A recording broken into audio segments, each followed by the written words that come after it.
a berth in the semifinals against Michael Siegrist. Again, Parke down a game, Vipin up a game with Affinity, and we've seen a lot of Affinity over the course of this weekend. This is the most played deck on day 2. This is a deck that made it through the highest percentage on day 2. So we cut into this matchup. I'll let you update the board, say, what do we got out here? Yeah, well, it looks pretty bad for Jamie at first because Vipin has 2 lands, 2 Ornithopters, a Springleaf Drum, and the Cincher, a Vault Scourge with a cranial plating on it, to Jamie's Spellskite. However, things are maybe not as they seem because Jamie has cards like Deceiver Exarch and Pestermite that can tap this Vault Scourge on the attack, and he could win as soon as next turn. Now, we don't know the contents of Jamie's hand right now. It's a surprise to us, just like it is at you guys at home. But what we do know is that Vipin has a good board.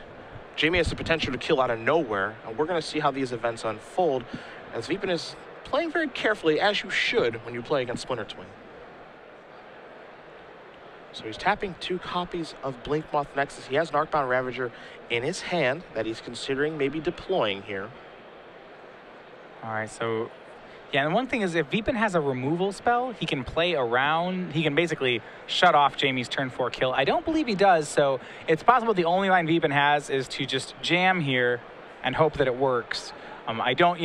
He has double black, so he can toss a cranial plating around, but I don't think he can deal 11 on just on this turn. It looks like he has a turn 4 kill. You see the number of artifacts out here. Vault Scourge, if we count how powerful that is, it's obviously got 1 power itself, and then 1, 2, 3, 4, 5 other artifacts in place. So right now, it's a 6-power creature. It can certainly become more with, those Blinkmoth Nexuses being turned on or Arcbound Ravager being deployed before combat. So currently, a 6-power creature, and you see Jamie kind of doing the math, trying to figure out, okay, how much damage am I going to take, but it can be so much more. One thing you have to know when you count with so you say Arcbound Ravager and cranial plating, that's actually one of the easier ones to count in the deck because they count, basically Arcbound Ravager does not play nice with cranial plating in that if you sack an artifact to make the Ravager grow, well then the plating shrinks by 1, so they always sum to the same thing. You see, Vipin, I think, is trying to figure out here himself, how much damage can I deal, how quickly can I deal it, because I don't want to play more turns in this game if I don't have to. I don't want to give him more draw steps to get closer to Splinter Twin with Deceiver, Exarch, or Pestermite. I want to get the game over with just as quickly as I can. Now, Parke does have defense for his combo. Spellskite don't make it so that if Vipin does have a card like a Dismember or something of that nature, you can redirect it over to the Spellskite. So Parke is, for lack of a better term, protected right now. Now, that being said, that part of the combo is protected. His life total, not really so much. Yeah, I mean, if you played any amount of Modern, you know that there's a turn 4 kill in Splinter Twin. Yep. It happens all the time. What Vipin can do in this matchup is he can force Jamie to just have it. He has to have the Skite into Exarch, into Twin, anything less, and he loses. Well, Jamie has the first part of the equation down. And the thing is, we don't know if he has more. And now the tough thing here, too, is that because Jamie's got all these different one-ofs in his deck and all these different things he can do, Electrolyze, Anger of the Gods isn't going to matter right now. He can have an Exarch or a Pestermite. There's a lot of different things he can do, and it looks like he does have something here. And this is going to be a Deceiver Exarch. So Vipin says, that's fine. Target your Vault Scourge. So that will be tapped. Yeah, he can actually still deal, that is not going to interrupt the 2-turn clock. If he wants to, Vipin can make double black here, throw the cranial plating over to one of the Ornithopters, and still attack for half of Jamie's life total. So it looks like we're going to have a post-combat Arcbound Ravager. Yeah, he declines to make the double black play. Yep. Maybe this lets Jamie get out of this alive. Now, there's a Glimmer Void available, and that can represent a couple of different things, because if you look at Vipin's deck, it's a little bit different than some of the other ones we've watched today. He does have 4 copies of Galvanic Blast, and he does have access to some cards in his sideboard for Parke to be a little bit scared of. But Parke, and I think you see that red card in his hand, it's a copy of Splinter Twin. So it's a bluff that he has a removal spell.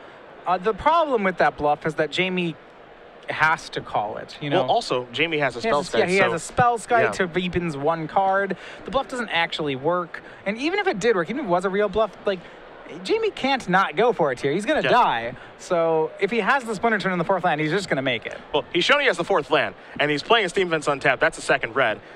And Jamie says, you can cut if you want. I don't know if you're going to need to. And Jamie says, that's your deck, not mine. So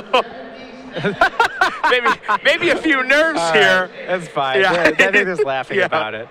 And we'll get a ruling on this and everything. Obviously, that was purely accidental. And the judge says, Vipin, set your deck down. You might need to pick it up in just a moment, but you don't need it right now. And it's funny because I think we're going to go through all these theatrics here of, okay, you know, this might be a warning or a caution or all these things and slow down the gameplay. Jamie's going to go, all right, I'll cast Splinter Twin and XR can kill you. Yeah. So. I mean, Affinity has no deck manipulation in the deck at all. So technically picking up your deck and shuffling at any point, it gains you no competitive advantage at any time. And Jamie says, what are you doing? Let me cast my Splinter Twin. And Vipin says, look, I'm dead, man. Okay, I'm sorry. I'm sorry. So we're even up here, and we're going to go to a third and final one in just a moment. Quick updates for you guys on the other matches as well. Again, we saw Michael Segrist win his match 2-0. He is going to play the winner of Parke and Chackonal. On the other side of our bracket, Brian Liu, Nyapod, he's up a game over Ben Friedman. They're still battling it out in game number 2. And then Josh McLean, Oscar Jones, they're still in game number 3 in the Malirapod mirror. Now, Matthias, my friend, you see the sideboards on the screen. Let's start with Vipin's. What do you like over there? Well, the best thing that Vipin can do in this matchup, he's already done, and that's that he's going to be on the play. Step 1 is that's a good step. Good. All right, in addition to that, he does have cards like Thoughtseize, which can disrupt Splinter Twin. I like those. There are a couple cards made for this matchup. Torpor Orb, Spellskite. Those are excellent. I have to imagine he'll use all of those. Even a card like Spell Pierce is not unreasonable to be playing. Jamie Park's side, you see 2 copies of Batter Skull and Engineered Explosives, 2 Relic of Progenitus, 2 Blood Moon, a Threads of Disloyalty, 2 Ancient Grudge, a Dispel, an Echoing Truth, 2 Anger of the Gods, and a Flame Slash. Now, oddly enough, we watched Jamie Park on his match playing for top 8 play against Affinity. So a lot of what we talked about there, we'll actually talk about here. 2 Anger of the Gods, fantastic. Flame Slash, the same thing as well. You also like Engineered Explosives. The ability to set it to 0 and or 1 in this matchup to blow up a lot of things is obviously quite powerful. And we also like the ability to play Threads of Disloyalty in this matchup, as it can actually take a Spellskite, which is important. And it can also take some of the lesser creatures to slow down the Affinity train, but I think a lot of the times you're going to bring in that Singleton Threads with the ability to take a Spellskite, and I could talk about Ancient Grudge at length, but I think I'll save everyone the trouble. Yeah, that card's pretty good against Affinity. Yeah, not so bad. So Parke is taking a little break here, maybe step away. So I think we're going to stick with this one as the other matches are in progress. We won't be able to cut over there. You can see in the background on Parke's screen, Josh McLean looks deep in the old Tankaroo against Oscar Jones. I can't wait to figure out what the result of that's going to be. Again, Josh McLean has a Grand Prix title with Malirapod already in Detroit. 2nd place at Grand Prix Miami, losing to Reed Duke in the finals. And then 11th place at the Pro Tour, Born to the Gods in Valencia just 2 weeks ago. Come back to us really quickly. I don't think you guys want to stare at any blank screens when you can stare at Matthias and I. Maybe I'm wrong. Who knows? But Josh McLean is a very accomplished player. Oscar Jones looking to make a name for himself, which he's done a pretty good job of on Magic Online, but now he's having some real-life success as well. And the winner of that match is going to play against either the winner of Brian Liu and Ben Friedman. So we're going to have birthing pods in one way or another on the other side. Yeah, I mean, there's the birthing pod half of the bracket. Yeah. So I imagine that in the finals we'll see a birthing pod. Now, as we wait for this match to continue, I'll ask you a question that I know Twitter has been asking recently, and I'm a little curious to your thoughts. All right. We just had a banning and unbanning. Wild Nicodle in, Bitter Blossom in, and the old Deathrite Shaman, bye-bye. We've got 5 birthing pod decks in top 8 right now. Yeah, and I mean, this is something we saw before the bannings, was that the 2 decks that were dominating Grand Prix were Jund and birthing pod. Yes. And we're not seeing Jund right now. There was a targeted ban at Jund. I don't, it depends on the philosophy here. Birthing pod is a very powerful card, and one that some people thought may have been banned last time. I would wait until the meta has a chance to adapt, but, these kind of results do speak volumes about the card. 5 is a lot. 5 is a lot, man, in the top 8. Yeah, 5 is a lot. I think if every modern deck is starting to put 4 or 5 of the same deck, if every modern tournament puts 4 or 5 of the same deck into the top 8, that's getting into the bad range for things. Now, does it matter that in a 4,300 person tournament, 5 birthing pods top 8? Like, what if it was a 1,600 person tournament and 5 birthing pod top 8? Would we care? Does the number of the people in the tournament, does that influence anything? Well, it actually is a stronger endorsement if you have a 4,300 man tournament, because sometimes. And you see this in Legacy, a deck that is not like a tier 1 deck makes it into the top 8 because it runs well. Decks have to run very well to top 8 this tournament. So I would say Fringe decks had a harder time top 8ing at this event than they would at other decks. What it shows is that, if you want to talk about decks that are just good, it's Pod.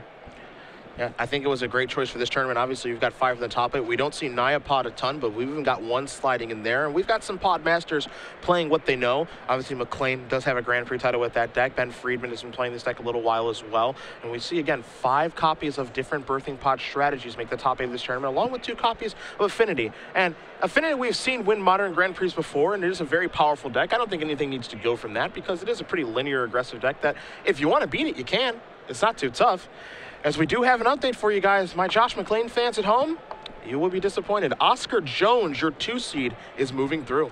Yeah, so far, the bigger names falling to the younger talent here. Oscar Jones moving into the round. He's the number 2 seed. Our number 1 seed, Michael Siegrist, defeating Luis Scott Vargas as well. Our 2 most accomplished players in the top 8, arguably. Of course, Luis the most accomplished. You can argue who's more accomplished between Parke and McClain. Well, McClain is gone now. So, Oscar Jones, congratulations to you. We'll see you in the semis as well, as Vipin is going to start off his game with a Blinkmoth Nexus, a couple copies of Ornithopter, a Springleaf Drum, and a Vault Scourge after taking 2. And we saw this with Siegrist. Anytime Affinity puts 5 permanents on the battlefield on turn 1, you have to be concerned if you're playing against it. That's, that's not something decks are supposed to be doing. Yeah. All right, Jamie, your move. I've got 5 permanents, you've got none. Do your worst. On Jamie's side, it's like when they do that on turn 1, I would just assume that Vipin's going to kill me on turn 4. So all my plays are going to be built around that premise. Yeah. Serum Visions to begin here for Parke, the world's runner-up in 2008. He can either try to race Affinity by assembling a turn 4 of his own and hoping that Vipin doesn't have a turn 4. I don't like that plan as much. When I see a great start like this out of Affinity and I'm playing against it, as Jamie, I think you have to become more of a control deck here. You have to say, well, I can't really race this turn 4 kill, or what's likely a turn 4 kill, so maybe I can just remove the key pieces instead. You start looking for cards like Ancient Grudge, Anger of the Gods, instead of, say, Deceiver Exarch. Yeah. So, after the scrying takes place, you've got Vipin. He'll draw a card. You see in his hand right now, he's got a Torpor Orb, so he's got one of his hate cards. He's got an Etched Champion, which is quite good this matchup, because you can't tap that one down, whereas a Plating well, but not too much else. So, he's looking for, again, one of those powerful, awesome cards in the deck. Steel Overseer, Cranioplating Arcbound Ravager. Doesn't have it just yet. Just a modest attack for 1. Yeah, he does have a Torpor Orb in hand and another Drum. So he can cast some things here. Yeah, I mean, he can play the Torpor Orb and then left for the Champion, which he can play next turn, because you can basically look at Drums as a land and the Nexus as a land, and you see him actually move those to the back row. I didn't tell him to do that, I promise. It just makes it easier for him and you guys at home. So he's got access to 3 mana, but he's got 3 mana, a bunch of stuff, and playing on a 1/1. Yeah, Torpor Orb is going to be pretty strong here. If you look at Jamie's hand, I think he has like a Flame Slash, he has a Deceiver Exarch. It looks like he may actually just have the combo in play in his hand. So certainly he's going to have to get rid of the Torpor Orb, and I don't know if he has a way right now to do that. He's got some ways in his sideboard. Of course, we did talk about Ancient Grudge. There are 2 copies of those hiding out. He's got his Engineer Explosives that he can set at 2 to blow up that Torpor Orb, and that, going truth, will get the job done momentarily, but pretty much the moment is all he needs. Yes. There's that. I also, looking through his hand, yeah, you see a Flame Slash, and I believe that last card, and this is a pretty good one if it is, maybe an Anger of the Gods. Yep. Remember, Etched Champion is a card that he actually just can't answer. Yeah. But certainly taking away this critical mass from Vipin will do a lot to lessen the impact of future Ravagers or Cranial Platings. Vipin says, I'm going to fire Blinkmoth Nexus. I'm going to get in for 2 points of damage while you have an island available. So Parke is going to take 2. He's going to go down to 17. And does Vipin have a follow-up play? He does, and I believe it's a good one in a Thoughtseize. Yeah, and I was going to first say this is very risky by Vipin because a sweeper would make it so we can't even cast that Etched Champion. I mean, so I think if there is an Anger there, if there's a sweeper, he's going to be, and there is, he's going to be locked into taking it. He can't actually let Jamie untap and cast Anger. He'll be down to 1 mana. Yeah, and you can see Parke's a little bit frustrated here as the Anger of the Gods is likely going to go. You see the rest of his hand, 2 copies of Deceiver Exarch, a Snapcaster Mage, a Flame Slash, and a couple of lands. Now, not to say that Parke can't operate, because he still can operate pretty well with the Flame Slash and maybe Snapcaster Mage on chump blocking duty, but, Snapcaster isn't going to be able to flash back anything due to Torpor Orb, and Exarch's not really going to do very much right now. Yeah, so Jamie has a hand that's pretty good, but is 100% has to find an answer to Torpor Orb. He's going to lose that Anger of the Gods here. There's no way Vipin's taking anything else, because he just loses to the card. Well, as Justin Bieber would say, never say never. Never say never. I'm sorry I did that. Okay. I am. I really am. So Vipin will take a look here with Thoughtseize. I'm with you. I think if I'm in Vipin's spot, I select Anger of the Gods and move forward. I've got the 3 blue creatures taken care of. I've also got Flame Slash, which I know about, okay, Flame Slash is going to take care of a creature. I know about that. I can move forward accordingly. And there does go the sweeper and Anger of Gods. Well, that's one of the nice things about Affinity, especially this draw. Like, Flame Slash kills a creature, but that doesn't actually matter. I mean, it's going to kill like a 1/1 or an 0/2. The creatures Vipin cares about, i.e. Master of Ethereum, Arcbound Ravager, it's not even going to kill those. Yep. Looks like Parke picked up a land for the turn. It was an island. So his big plan of Anger of the Gods is gone for now. Now, of course, he does have another copy of that.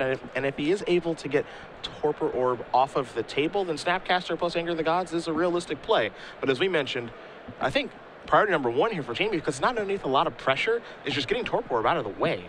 I mean, once he has Torpor Orb out of the way, his hand's very good. Yeah. He has Snapcaster to snap back, well, Anger or Flame Slash or Serum Visions. He has Exarchs. They're actually pretty, you know, they can't really block right now, but they can delay a Cranial Plating for a long time. Yeah. He's got time, he's got mana, he's got removal. He just doesn't have the combo. He doesn't have, like, you can't get rid of the Torpor Orb. But let's not forget, when you play against Affinity, every draw step is a sweat because a Cranial Plating could come rolling off the top at any point. Yeah, and when it does, you usually just die. So it's... Now here's a Snapcaster Mage. That's going to come into play, and that is not going to work. So. Oh, and he's missing his own Torpor Orb. Yeah, and I think Jamie missed that play.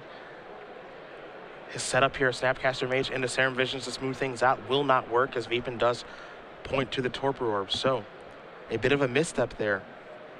Yeah, and what that means that if or when Jamie gets rid of the Torpor Orb, he's going to have a little less action in his hand because he won't be able to snap that Serum Visions. And he just has to pass the turn back here. A little bit frustrated, but it's not the end of the world. That's not a game-losing mistake. It's just one that makes things a little bit more difficult for him as Vipin is going to go reaching here for the Vault Scourge. He drew a Blink Moth Nexus for the turn.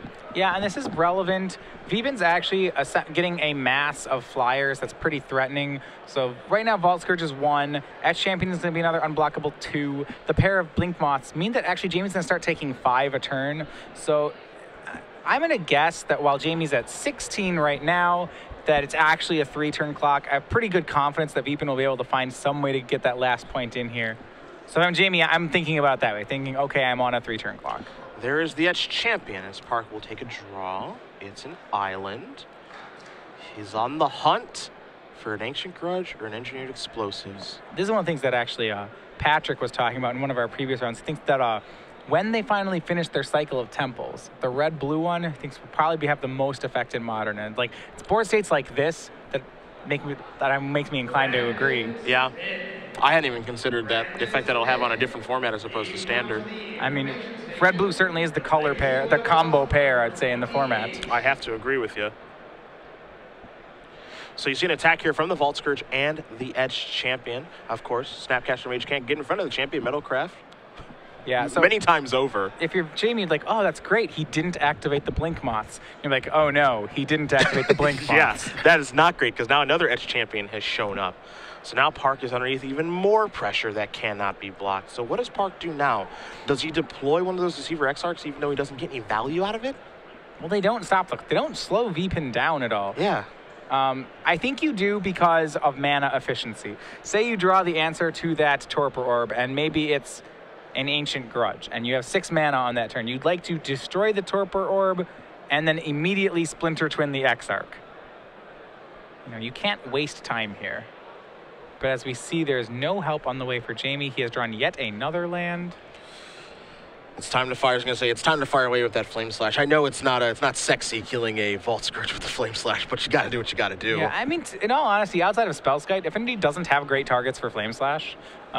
So it's possible that Jamie just wants to...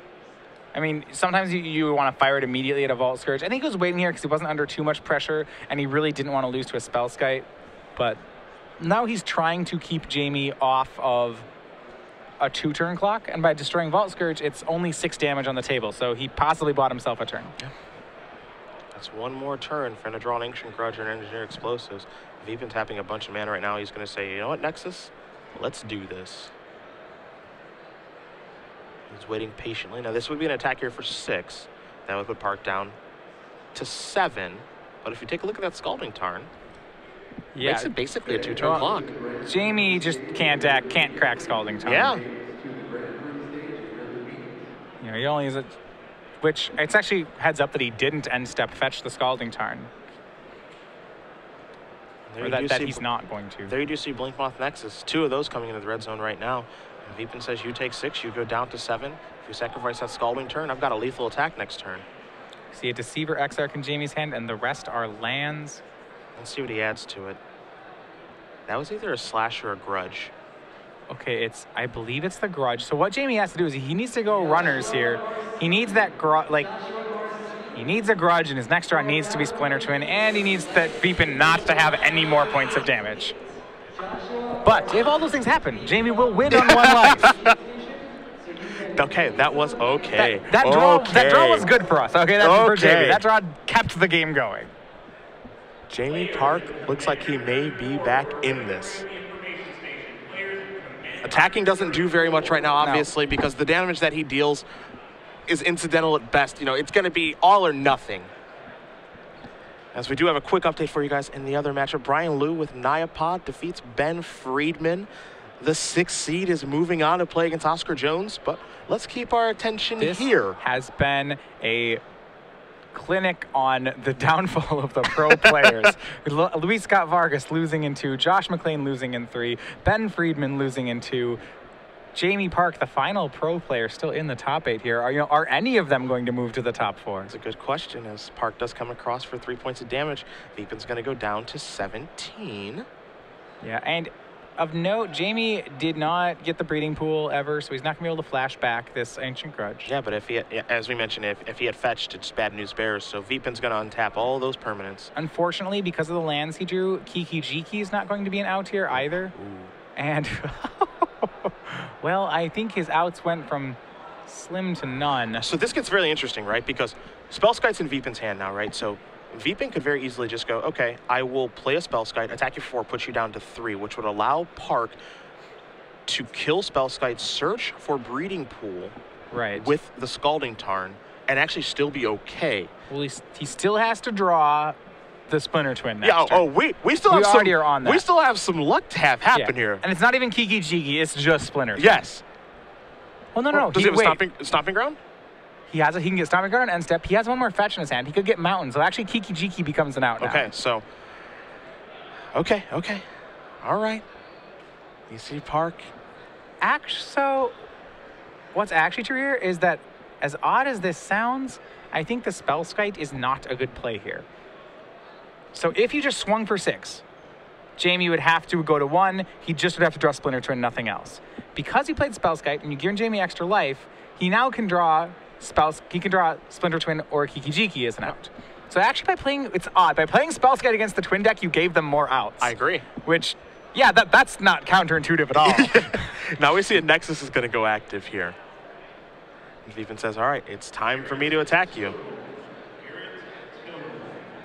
And it looks like he's going to attack with the 2 champions and the Nexus. So Parke puts his hand down, analyzing the position, see if he needs to do anything, see if he can do anything, and says, all right, I'm going down to 2, it looks like. All right, that extra activation, I will stand corrected. It can't be Kiki Jiki anymore. Yeah, now it can no longer be. Yep. And all right, Jamie, here comes Ancient Grudge. Now, I don't think it matters too much on which card he targets between Torpor or Spellskite, because he has to kill them both. He'll probably end up targeting Spellskite no matter what he tries to target. So Jamie says, all right, Spellskite, you got to go. All right. He is on a 4-outer here. Is he going to hit it? Oh, that would be something. No, his fetch is... Nope, because he goes down to 1. You're right. He's down to 1. Right. Yep. Yeah. He goes down to 1 from the Scalding Tarn. Right, so the Kiki Jiki doesn't go... We're back saying it doesn't work. Yep. Yeah. And the reason it doesn't work, of course, is because Jamie's going to search out a green source here for Ancient Grudge. It can be a Scalding Tarn. Or, excuse me, it can be a Stomping Ground, but it has to come into play tapped because he can't fire off Grudge now as well. And he has to use that green mana to cast Grudge again. He can't use it to cast the Kiki Jiki, so he's on 2 red. And he doesn't have an untapped red in his hand. He has a fetch land, but that'll kill him. And if he draws the untapped red, well, that means he didn't draw Splinter Twin. So, the 4-outer. Dealer 1 time? Oh, man. Dealer 1 time? Oh, man, you're going to get it. That big shuffle. Who are we rooting for at home? Are we looking for the 4-outer, or are we rooting for Affinity over there? Parke? He's counting the permanents. Could make another Deceiver Exarch here. Yep. Gonna go ahead and that makes a huge difference. Yep, might as well get it out of his hand. That's what he's gonna do. He's gonna untap everything. It's Sweat. Let's see what card comes rolling off the top here for Parke. This. And Splinter Twin. Ancient Grudge. Good card, not enough. You can't touch the champions. It's a red card, but it's not the red card he's looking for, and he's going to analyze the board position here. He says, I can't kill the champions, and that is it. Vipin Chackonal does win this match 2-1. Jamie Parke's fantastic run is over, and we've got 2 Affinity decks into the semis. Yeah, so once again, these starts where Affinity makes 5 permanents on turn 1, we're just showing how powerful they are.